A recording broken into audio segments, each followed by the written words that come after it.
Radio. Pause. I had a different plan for this, but again, life throws curveballs at you. Thank you.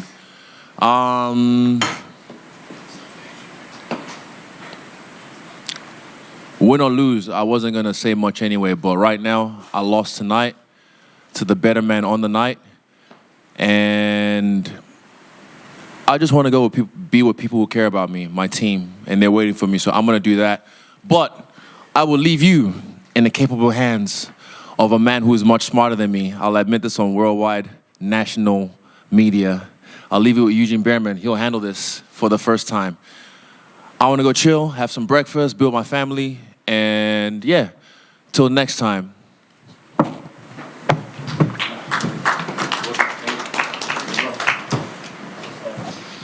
Yeah, definitely not protocol, but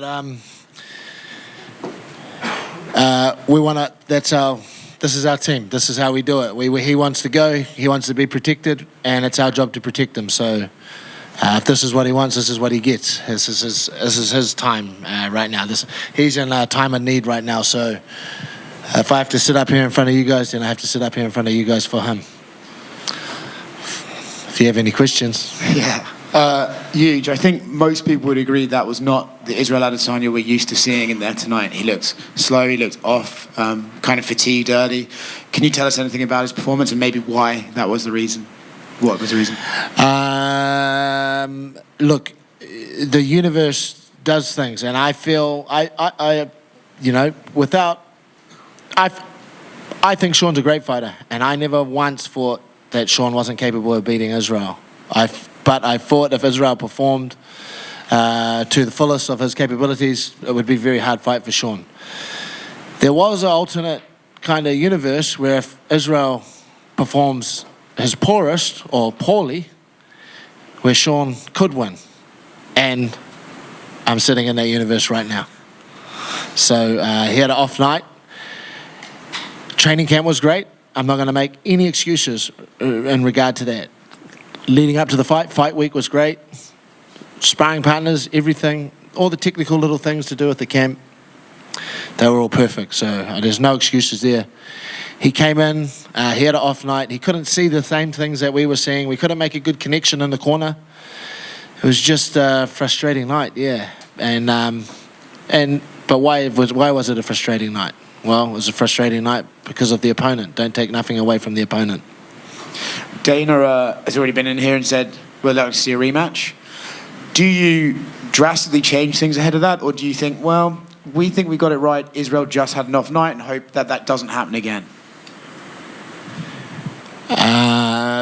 In my career, I've been involved in a few rematch camps, and they're very, very difficult. Why are they so difficult? Why is a rematch camp so difficult? Is you're trying to find other stones to leave unturned, but you already haven't left the stone unturned. So it's almost an impossible task. You're trying to find another level above the level that you've already achieved, but it's not achievable. So it's very, very difficult when you go into these rematch camps. And at this level, I've done a few. The Pereira one just recently. It's very, very difficult to do a rematch camp, but like I said, I don't think we have to change too much, but we will find something because we have the benefit of time. So we will get down to our usual business as a coaching team, and we'll find something to add to this camp, and we'll win the rematch. Would you like that rematch as soon as possible, or do you think maybe some time off could be beneficial for Israel? Well, I asked Mick if we could have the rematch next weekend. Okay.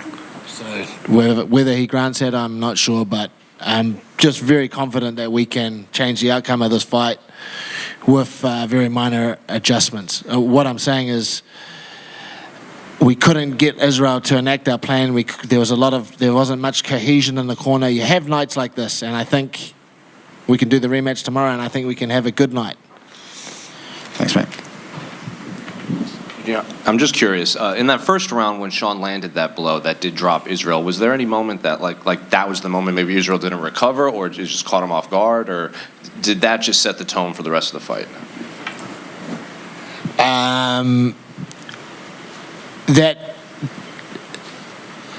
Look, what Sean did, and again, give massive credit to Sean, okay, but that right hand, I wouldn't say like it was our job to pull him out of Israel's hesitancy. What Sean did was he made Israel very hesitant, and again, that's all credit to him. How did he make Israel hesitant? He bit down and threw every time Israel threw. He countered no matter what. So was there going to be a counter when Israel came in 50% of the time, 65% of the time, 100% of the time? Sean was going to bite down and counter. And when you're faced with that proposition, there's very, very difficult. There's a mental block that's put up. And you have to find a way to get around that mental block. And Israel struggled with that all night. And we struggled with it as well.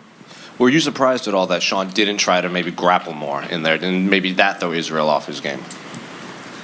Not necessarily. We were prepared for both. We were prepared for Sean to stand. He's shown that in the past, that he doesn't necessarily have to wrestle to win a fight.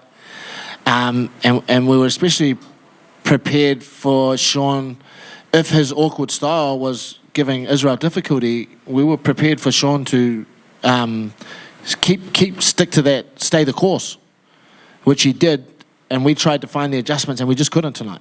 And final one from you, just about yourself. A lot was made. You had 6 fighters on this card, so I guess at the end of this whole fight, like obviously Shane and Blood and Israel the night didn't go their way, but you had other fighters that were successful too. So just after this fight, how was the whole night for you with all of your fighters so active? I just got to give it with my team, and I told them all, I said, look, at the end of the day, we had 6 guys fighting. We had 3 guys lose, but we had 3 guys win. And that's something to be celebrated.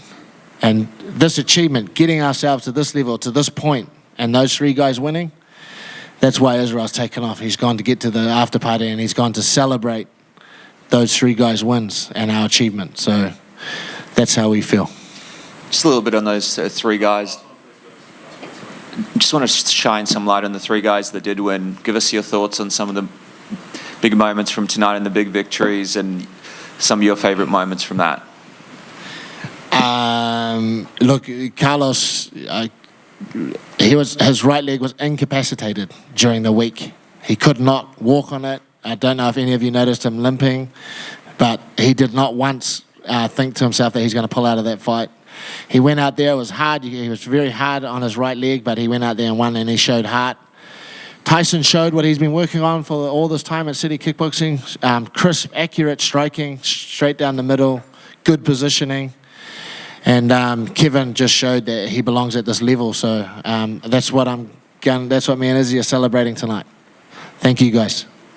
Thank you.